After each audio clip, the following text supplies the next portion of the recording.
Bonjour mesdames et messieurs, bienvenue à notre émission hebdomadaire des hommes et des plantes.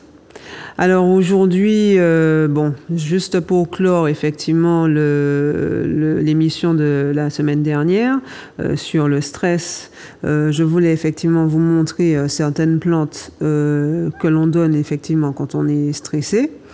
On parlait donc des émotions et au fait, c'est vrai que je voulais rajouter en même temps que les émotions, des fois, il y a des douleurs qui sont liées des fois, par exemple, à une charge émotionnelle. Le plus souvent, quand on est porteur d'une charge émotionnelle, on dit que l'on a des douleurs dans l'épaule. Il y a des fois les douleurs lombaires, on vous dit que c'est lié, par exemple, au fait que l'on s'inquiète, on manque de soutien émotionnel, ou bien on réfléchit beaucoup concernant les problèmes dessous. Enfin, si vous voulez, au fait, quelques douleurs à chaque fois. En fait, j'avais trouvé quelque chose comme ça. Mais c'est vrai que bon, en discutant avec les gens et tout le reste, on arrive à savoir que bon, quelquefois, les douleurs qu'ils ont, oui, ça vient de cette telle chose. Par exemple, ça peut devenir de l'arthrose, comme on fait de l'arthrose cervicale. Mais quelquefois, les douleurs sont plus intenses quand on est stressé. Donc c'est vrai que oui, certaines des douleurs, selon l'emplacement où elles sont, quelquefois elles sont liées aux émotions et c'est vrai que c'est pour ça qu'on allie les plantes, je vais dire, anti-inflammatoires avec les plantes anti-stress.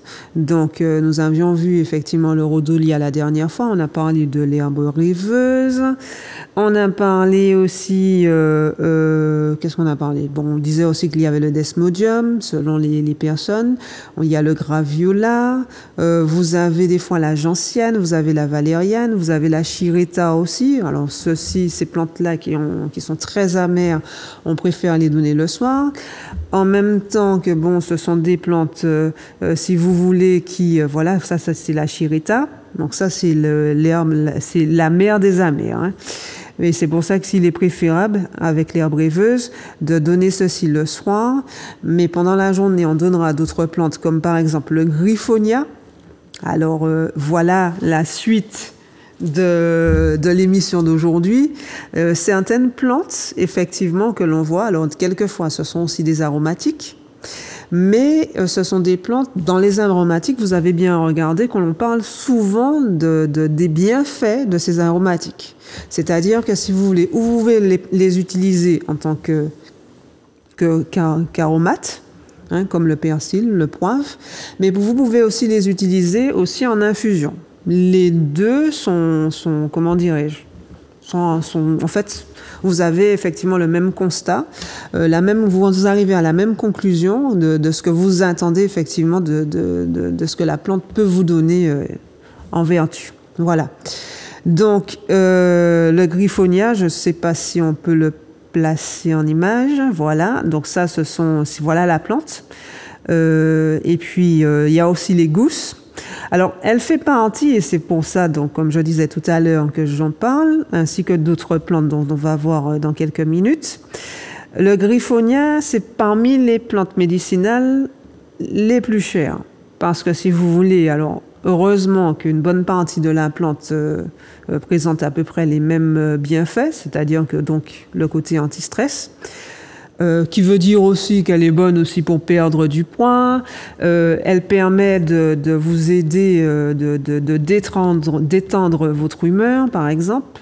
Elle est bonne pour la concentration et donc la mémoire. Donc elle défatigue. Elle permet donc par rapport à ça, puisque en étant prise du matin jusqu'au soir, elle vous permet donc, on va dire, entre guillemets, de calmer les nerfs et d'avoir un sommeil un peu plus récupérateur. Donc du coup, c'est une plante parmi les plus chères parce que si vous voulez, au fait, le plus souvent, ce que vous allez retrouver, ce sont donc ou les gousses. Alors j'ai pris une gousse fermée et une gousse ouverte. C'est vrai que j'aurais dû mettre effectivement les graines qui y sont. Quelquefois, dans ces gousses, il n'y a qu'une ou deux graines seulement. Malheureusement. Donc, ce qui fait que c'est vrai que, et comme un plant ne fait pas beaucoup de gousses, il faut effectivement en avoir énormément pour avoir à peu près 100 grammes de graines. C'est pour ça qu'à ce moment-là, quand on a constaté que les feuilles tout pouvait être bon dans le griffonia. Donc c'est pour ça qu'on a utilisé comme ça, et c'est pour ça que nous avons des plants de griffonia. Mais c'est vrai que oui, dans d'autres situations, d'après ce que les gens qui viennent chez nous nous ont dit, même les gélules sont très chères, effectivement. Donc nous, l'avantage que nous avons par rapport aux autres, c'est que nous avons nos propres plants. Donc voilà, donc ça fait partie des plantes. Après vous avez aussi le mucuna, je crois que le kilo de mucuna aussi est très cher. Vous avez, qu'est-ce qu'il y a encore comme plante dans le monde? Le moringa, ça n'a l'air de rien, mais dans l'huile, vous parlez surtout de l'huile du moringa qui est utilisée surtout dans les montres, hein, pour les mécanismes des montres. Et c'est une huile qui est très très chère, mais l'huile vraiment pure de moringa. Donc voilà. Après, nous avons d'autres plantes, comme par exemple, alors le citron caviar. Pour ceux qui en ont entendu parler, ben oui, voilà, le citron caviar. Alors là, j'ai des plants. Oui, c'est vrai que avant que ça n'arrive en Martinique, j'en avais déjà entendu parler. Surtout que surtout qu'à une époque, j'étais vraiment spécialisée dans les plantes comestibles. Donc, je travaillais avec des chefs cuisiniers dans la gastronomie martiniquaise. Hein. Donc, il y a plusieurs coloris de cette plante. Alors, il y a du vert, il y a du jaune, il y a du rouge, il y a du rose et de l'orangé, je crois. Je crois qu'il y en a 5. Ouais, je crois qu'il y en a ça. Et je crois que j'ai dit le jaune aussi. Voilà. Et alors là, celui-là, c'est le jaune. Alors, vous voyez qu'au fur et à mesure, il jaunit. Celui-là, c'est un autre plan. Oui, j'ai voulu, comment dirais-je, prendre la photo de deux variétés que j'ai là, qui sont en train au fur et à mesure. Alors, au fait, ça va grossir un peu plus. Hein. Au fait, c'est un citron. Comme tous les citrons, au fait, la particularité qu'il a, c'est qu'au fait, quand vous l'ouvrez, à l'intérieur, vous avez comme des petites billes, exactement comme le citron, comme le caviar, pardon. Et au fait, c'est pour ça, d'où son nom, le citron caviar. Donc sinon, c'est un citron qui est originaire de l'Australie, donc Citrus australisia, voilà, autant pour moi. Et au fait, il a énormément d'épines. C'est ça, quand des fois je coupe les branches, j'en m'en prends plein les mains. C'est pour ça que des fois je trouve qu'il est pas mal de mettre à la lisière des clôtures, parce que là, je dois dire que la personne qui va passer à côté, mon Dieu, mon pâté qui va mettre à la place. Donc voilà. Donc c'est aussi une plante médicinale. Donc son originalité vient de ce qu'il y a à l'intérieur, de sa pulpe, on va dire. C'est-à-dire que c'est vraiment que des petites graines. Alors quand elles sont jaunes, vertes, ou rose ou rouge, ça a une couleur qui se donne que l'on voit dans un plat. C'est vrai que c'est très joli, c'est très ornemental, on va dire. Donc par exemple avec des fruits de mer, avec de la viande, ça peut s'accommoder avec tout. Mais c'est vrai que c'est aussi c'est un citron et c'est vrai qu'il a donc comme tous les citrons des propriétés antiseptiques. Il est pas mal pour la digestion selon. Il est pas mal aussi pour purifier les reins, mais après, faites attention surtout aux personnes qui ont des problèmes avec leur estomac. Il va dynamiser l'organisme dans le fait qu'il a, comme tous les citrons, beaucoup de vitamines A et C. Surtout une forte teneur en vitamine C. Donc c'est un antioxydant et puis il a pas mal de potassium aussi. Donc, et c'est vrai que c'est le citron le plus cher du monde. Donc, le plus souvent à Rungis, il est vendu entre 130 à 200 euros le kilo. Voilà. Donc, son prix a augmenté, hein, parce que avant, il me semblait que c'était un peu moins cher. Alors ici, comme on n'est pas comme la France. On a un avantage sur eux, c'est que nous avons du soleil pratiquement toute l'année. Il s'y plaît bien. Alors en pleine terre ou en pot, moi je vous conseillerais de le laisser en pot. C'est quelque chose qui au départ, bon, vous pouvez mettre un petit peu vous pouvez l'arroser et puis à un moment donné, de ne pas l'arroser tous les jours. En fait, de le frustrer un peu et après, alors selon le nombre d'années qu'il a, hein, effectivement, parce qu'il ne fructifie pas tout de suite. Surtout, le plus souvent, c'est des greffés que l'on trouve en Martinique. Donc voilà, mais c'est un citron que les gens aiment bien avoir chez eux et je dois dire aussi qu'ils aiment beaucoup notre soleil. Donc, comme en Australie, hein, au fait. Hein. Et donc, après, vous le nourrissez, vous lui donnez beaucoup de potasse, beaucoup d'azote aussi, hein, voilà. De toutes les façons, les gens qui en vendent, vous leur demandez un petit peu ce que vous pouvez avoir comme engrais, on va dire bio, parce que de toutes les façons, nous avons ça de plus en plus, et ça, c'est ce qui est génial. Après, c'est vrai que ce n'est pas le seul citron qui est original. Hein. Je n'ai pas donné d'autres photos de ça, mais vous avez aussi un qui s'appelle la main du Bouddha, et c'est vrai, c'est exactement comme ça.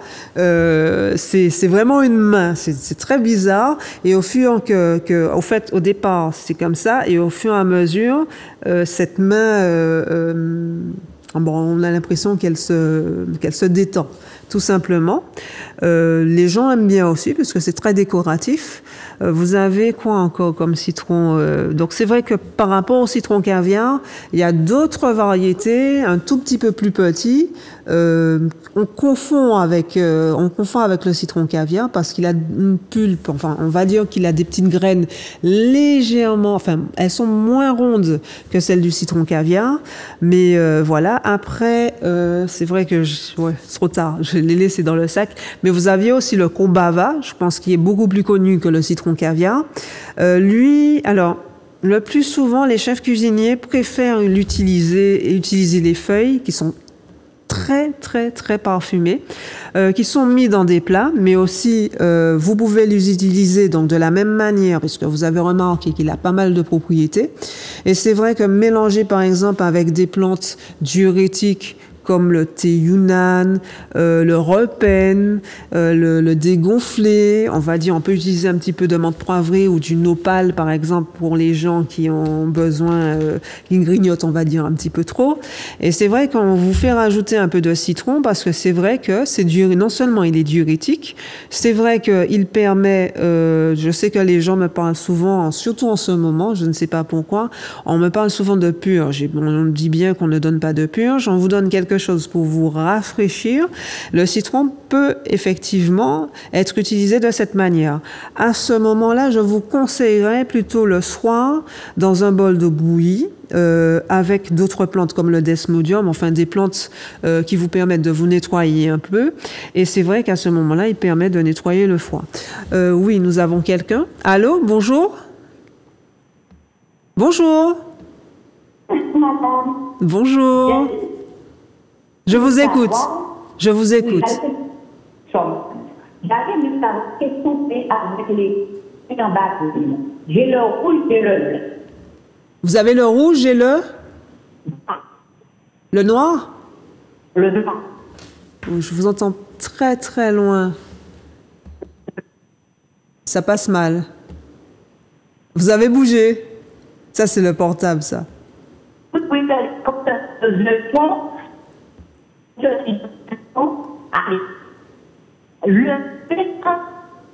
Je vous entends pas très bien.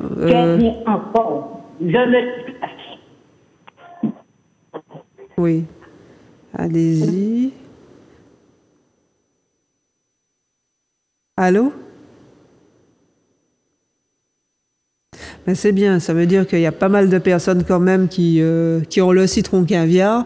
Et c'est vrai que on va pas obligatoirement l'utiliser qu'en cuisine. On peut l'utiliser effectivement tout comme un citron.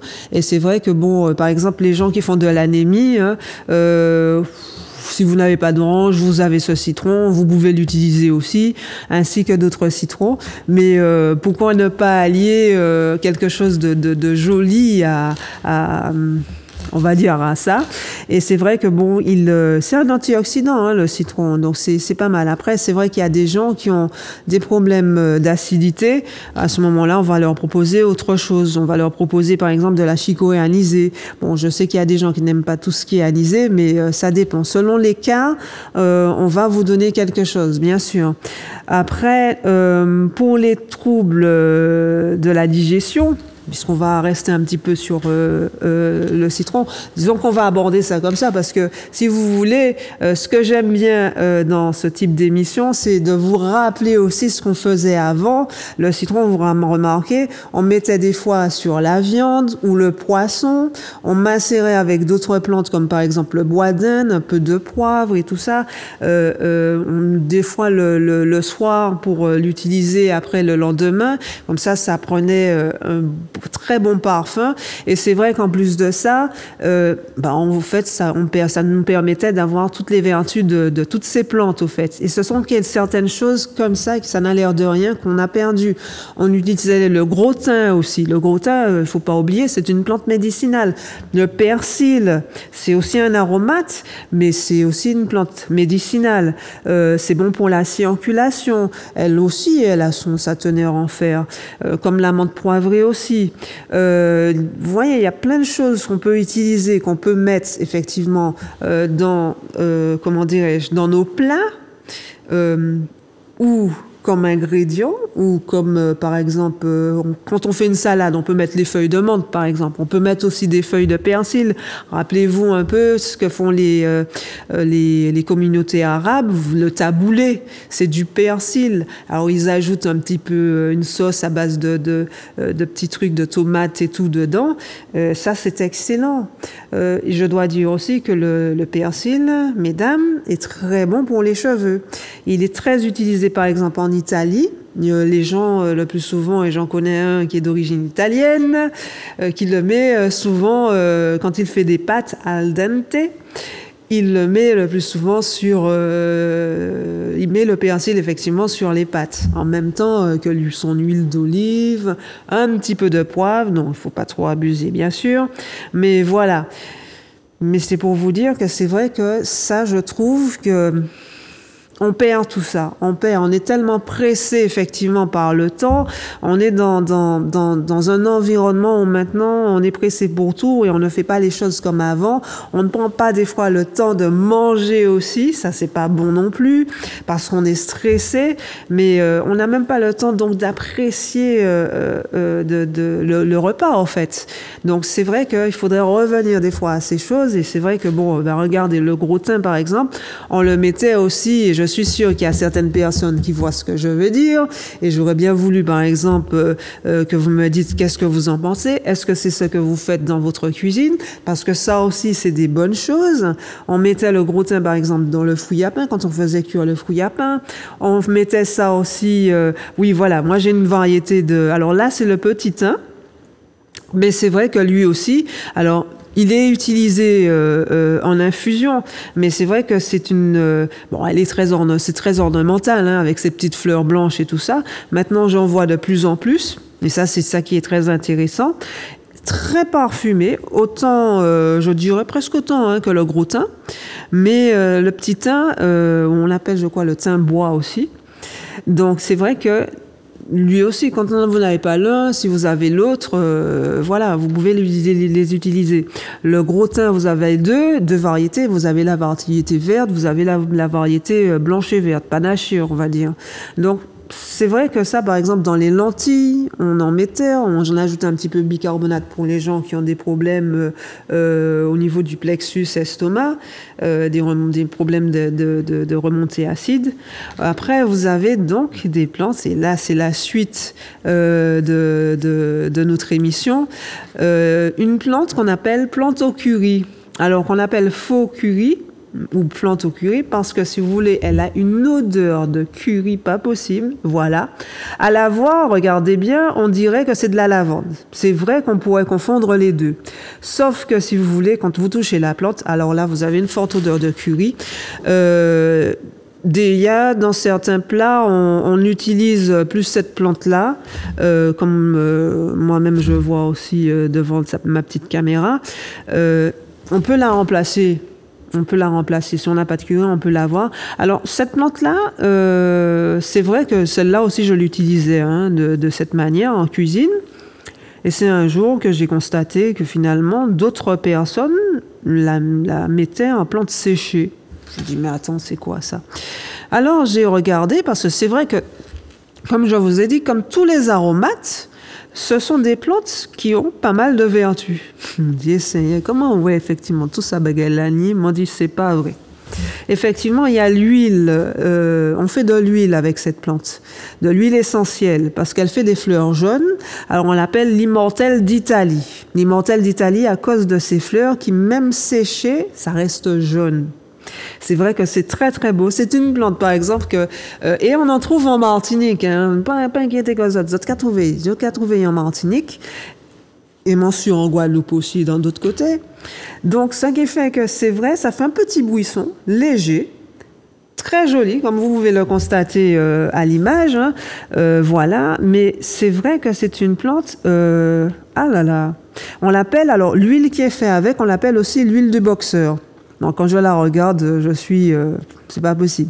Elle est astringente, elle raffermit la peau, elle aide... Alors, en externe, on peut faire effectivement une huile essentielle avec. Vous pouvez... elle aide à dissoudre les bleus, tous les bleus que l'on se fait mal, les hématomes. Alors, on parle aussi des blesses. Donc ça veut dire en interne ou en externe. Alors à ce moment-là, vous n'utilisez pas l'huile, vous utilisez la plante, vous la déshydratez s'il vous plaît, vous êtes faite en infusion. Vous pouvez l'utiliser par exemple avec la prêle, le gingembre douleur par exemple, d'autres plantes et tout. Mais c'est vrai que c'est génial. C'est un activateur de la vésicule biliaire et de la lymphe. Elle est très bonne pour la circulation. Non, mais quand j'ai vu les trucs comme ça, je me suis dit, c'est pas possible. On est en bagaille et tout le reste. Je me suis fait tirer les oreilles. Je n'aurais jamais pensé ça. Mais c'est vrai que bon, vous voyez que la plante, elles sont bon. Depuis qu'on prend l'eau d'être plante là, ça a bon, envie de manger. Toutes. Et c'est vrai qu'à ce moment-là, on pense pas. C'est vrai que, pourtant, je suis dedans. Vous allez me dire, oui, le cordonnier mal chaussé. Mais c'est vrai qu'on va penser plus à son estomac. C'est ce qu'on me dit souvent. Mais qui dit qu'on pense à son estomac, c'est aussi se donner du bien-être, faut pas croire.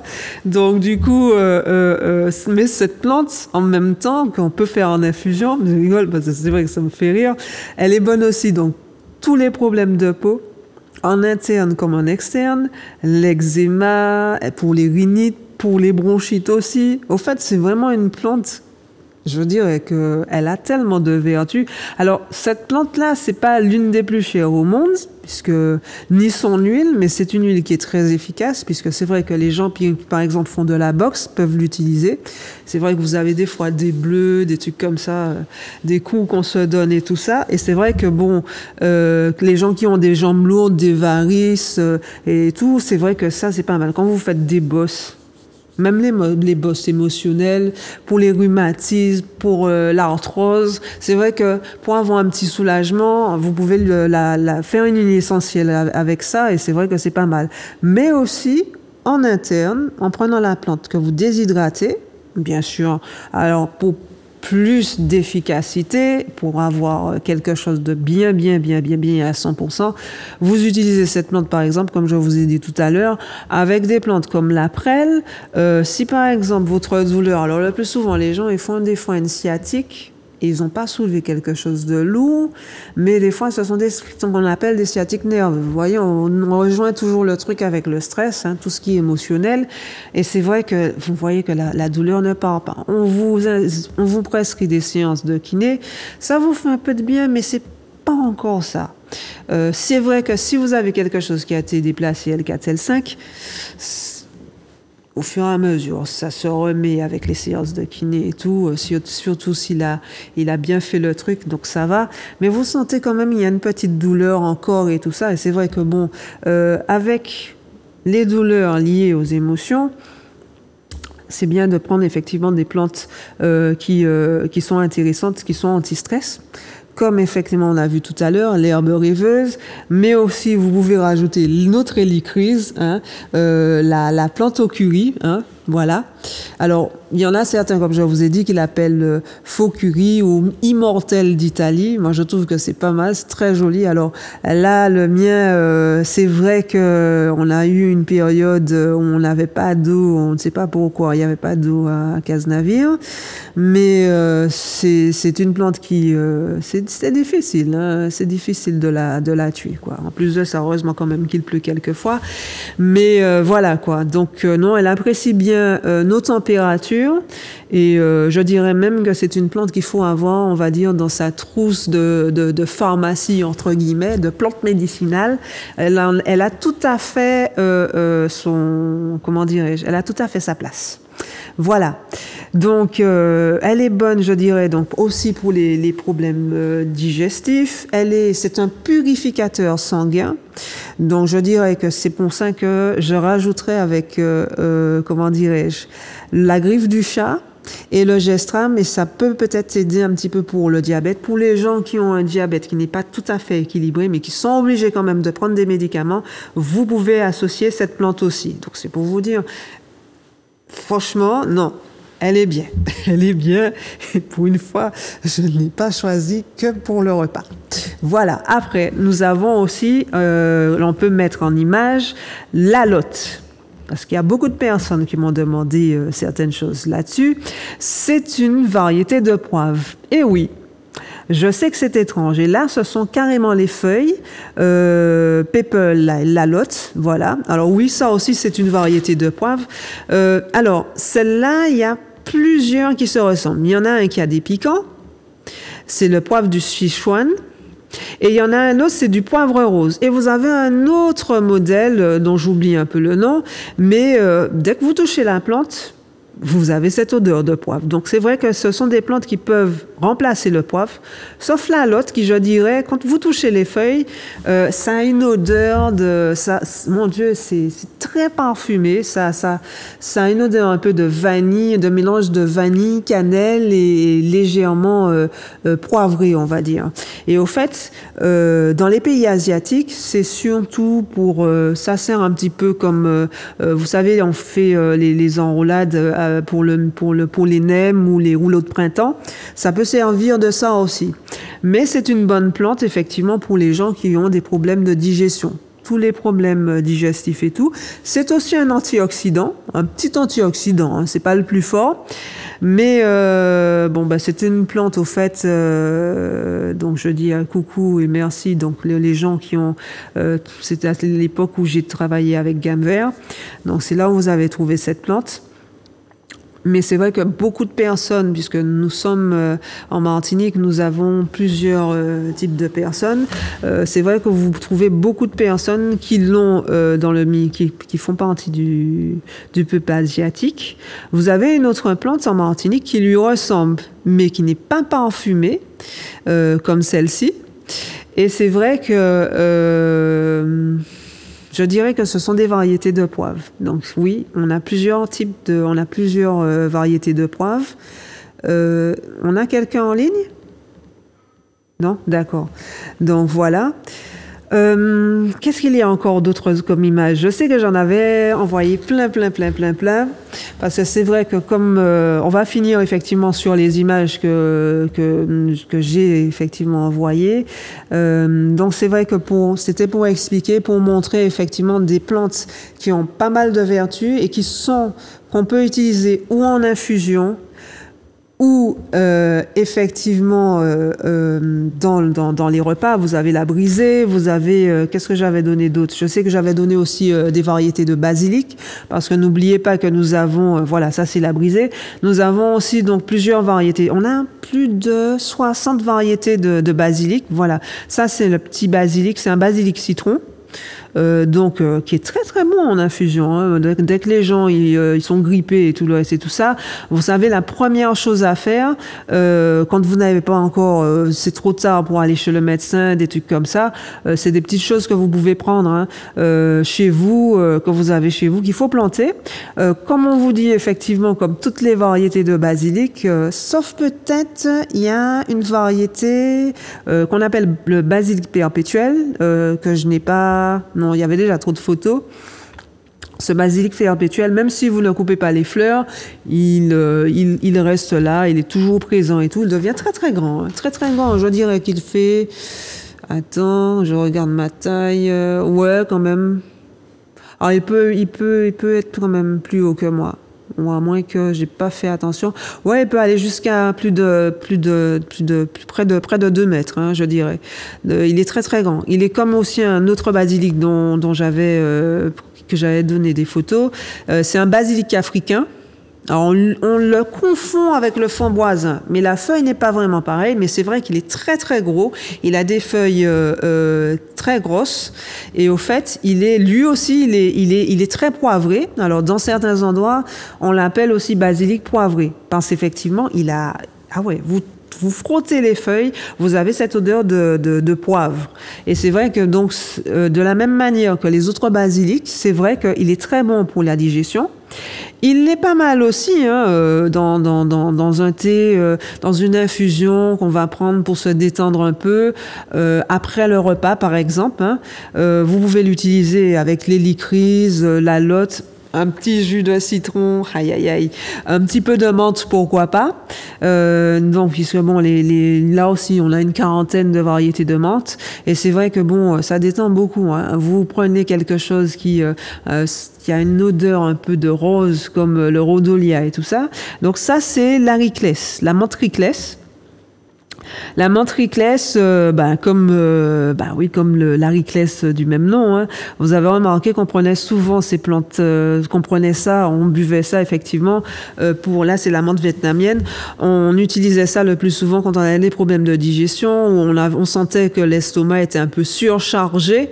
Donc c'est vrai que on utilisait effectivement ce type de plante. Alors selon les maux de tête aussi, parce que des fois les maux de tête peuvent être dus à une mauvaise digestion, et puis on se sent ballonné, on sent aussi qu'on peut faire comme une crise de foie.